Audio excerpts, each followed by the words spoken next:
So as far as I can work out what we know about the modern era, it started in 1947 with the Roswell crash. A UFO crashed. The US swiftly took that away. I believe there were 4 occupants, 1 was dead, 3 got taken away live. What happened to them, I've no idea. But let's say 47, give them 20 years to back engineer. That makes it 67. Let's say 1995 was the first production information about the TL3B, which is the big triangular craft that they've put together, and believe that's being used or has been used by the US Black Ops to get stuff to and from the moon. Yeah, it's a big story.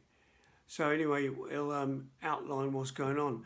So Lockheed Martin made the TR-3B, which I believe is now being used or has been used to ferry people and goods to the lunar surface. I believe that started about 1995. We'll go back to that. But as a rule, I've gone by the fact that trying to work out what the anomalies are through history, with the fact that we now know that UFOs are real, probably aliens are real that fly them. We know that these things are years ahead of us, but why don't the government admit that, you know, UFOs are real and, you know, they may be a problem in the future? I don't know, but they don't. And I think when I first started watching YouTube, I saw quite a lot of different black and white photos of aliens shaking hands with presidents or high-ups in the government. And I just dismissed them as rubbish. But looking back on it, if, say, for instance, an alien had made contact with a US president and said, we want to take some samples of your people, we want to take some samples of your animals, we want to work out a few things that we've got going on, and if you allow us to do that, we'll share technology and we won't wipe you out. So basically, what would you do in that situation? You'd say, help yourself. Yeah, help yourself. Or face annihilation. So, yeah, it gets complex. So I think that's the story with the government not wanting to admit anything about UFOs. They're in fear of breaking some long-held treaty with the aliens. That's my theory. It's just a theory, my opinion. And so it does answer a few questions, if that is the case. The moon, yeah, that's another one. If we've been up there since 1995, why? Well, they're mining, as they always said, if they went back, they'd mine. And they're mining for helium-3. What's helium-3? I've no idea. But I know what it does. It's a fuel used in fusion reactors, which is where technology is going at the moment. Everyone, major companies, countries, working on fusion reactors. Cheap energy for everybody. If they do that. Give it away for nothing. Yeah, you can see that happening. So anyway, I believe that they are up on the moon via the TL3B or something like it. They're mining the moon, and I'll be putting up some pictures to show you that that is actually happening. Some of the pictures are a little bit small because the LRO, the Lunar Reconnaissance Orbiter, which has been going around the moon for decades, taking pictures of the moon's surface right round, back and front. And because of the distance between the satellite, the LRO, and the surface, it's about 28 kilometres. So the items that you might see in the lunar pictures may appear small. Doesn't mean they're not there. It just means you've got to look for them. I came across something that I think will prove categorically that we are up there. And I think if those of you interested will care to examine what I put up, you'll see what I'm saying. Some will believe, some will dismiss it, whatever. Whoever gets a look at the video, well, that's a plus anyway. People looking at my videos, that's interesting. So I'll put some slides and pictures up of things that I think are pertinent to this discussion, and we'll take it from there. Before we get rolling on the main points, I'd like to say to you that some years ago, a guy called Ben Rich, who used to be one of the directors of Lockheed Martin has a division called Skunk Works. Skunk Works are a part of the company that make a lot of secret stuff, secret squirrel stuff. They make make a lot of the high-end fighter jets, and I believe that the Blackbird, I can't remember the name of it, number of it, but the Blackbird spy plane was made by Lockheed Martin. He said before he died, about 2 years before he died, he was talking to a reporter, and he said basically that Lockheed Martin Skunk Works have done so much research they could take away the problems of the world overnight. They've got things that you just wouldn't believe, and he said that no one will get these secrets out. It would take an act of God, his words. And so we will never really find out what they've done, but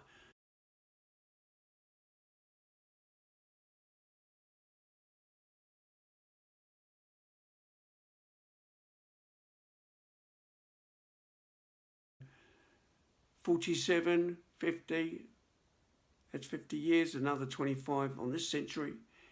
That's 75, 80 years that the Black Ops people have had to design and put out whatever they want.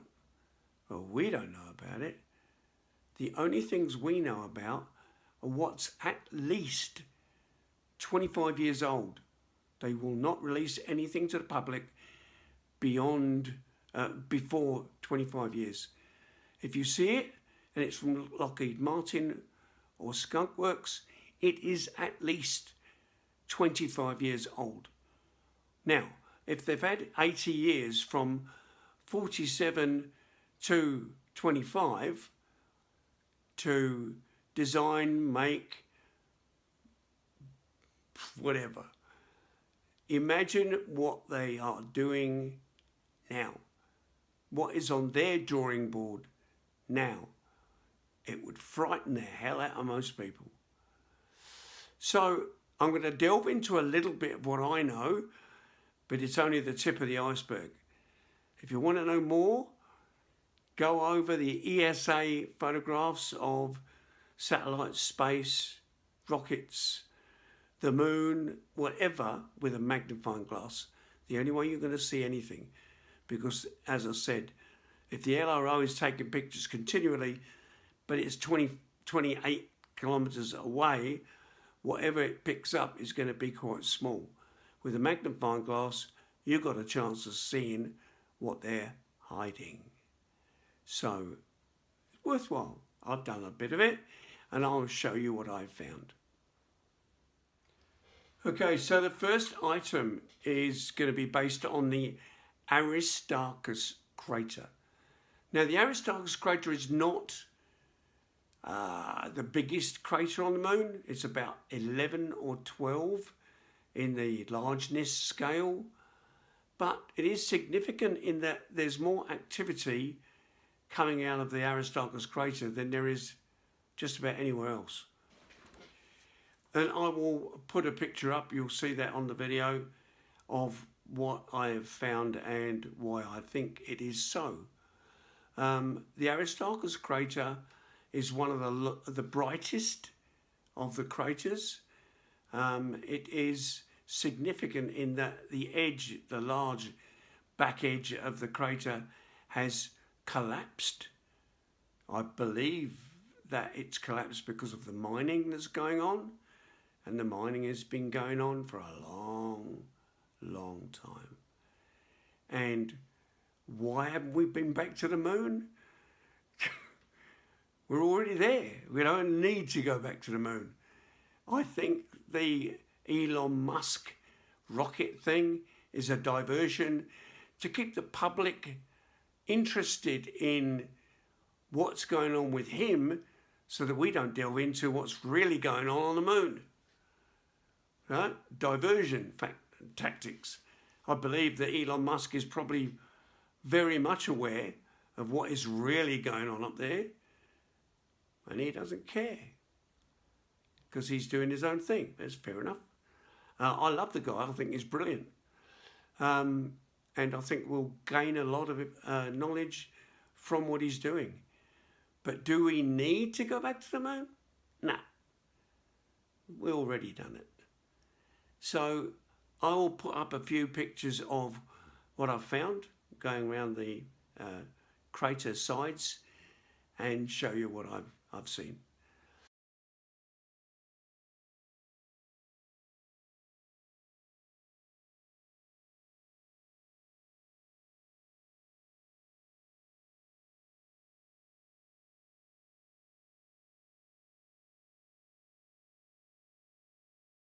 Okay, the first item in the Aristarchus Crater of any significance is if you look at the crater picture based on the LRO picture of the moon, and only the LRO picture.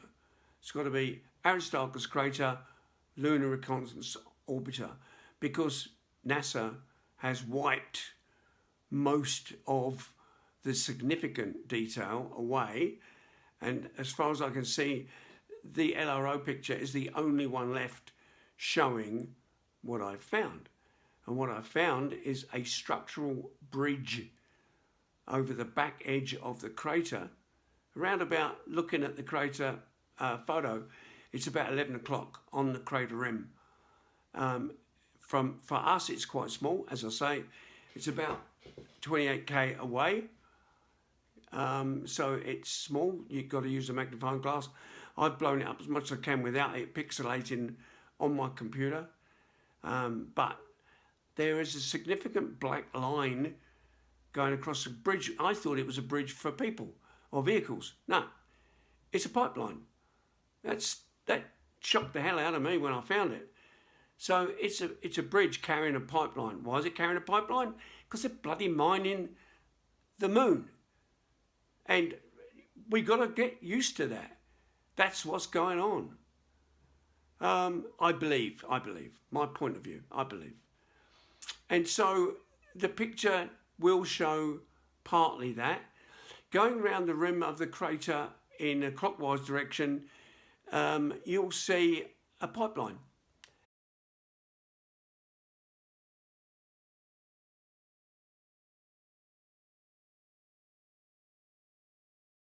Complete with cleats holding the damn thing down. Bare Eyes didn't need the magnifying glass. So there's proof that they're mining the moon in the Aristarchus Crater. In another crater, the Copernicus Crater, I picked up something odd, some kind of box on one of the rim edges that was puffing smoke.